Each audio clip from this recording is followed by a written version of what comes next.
500 కుటుంబాలను రోడ్డుపైన పడేస్తున్నారు ఒక గాంధీ స్టాచ్యూ కోసం. ఇది కాంగ్రెస్ పార్టీ తీసుకున్న నిర్ణయం. ప్రజల సమస్యలు పథకాలు తీర్చడానికి బడ్జెట్ ఉండదు, కానీ 5,000 కోట్లు పెట్టి ఒక విగ్రహాన్ని కట్టడానికి ఎక్కడి నుంచి వస్తుంది బడ్జెట్? స్టూడెంట్స్ కి ఫీ రియంబర్స్మెంట్ సరిగా లేవు. తెలంగాణలో ఎన్నో స్కూల్స్ నడుస్తలేవు సరైన ఫెసిలిటీస్ లేక. రైతులకి సరిగ్గా రైతు భరోసా లేదు. ఎన్నో ఊర్లలో వాటర్ ఫెసిలిటీస్ లేవు. సడన్ గా కాలేజీ నుండి ఎక్కడ వెళ్తాం?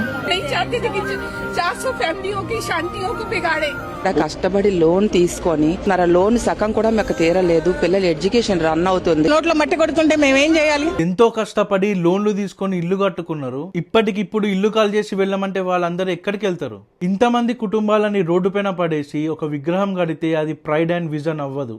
జనాల ఒక కష్టాలను తీరుస్తే అప్పుడైతుంది. 11th 1 వీక్ లో బోర్డ్స్ రాస్తాం. నేను ఒకటే కాదు, చాలా మంది ఉన్నారు.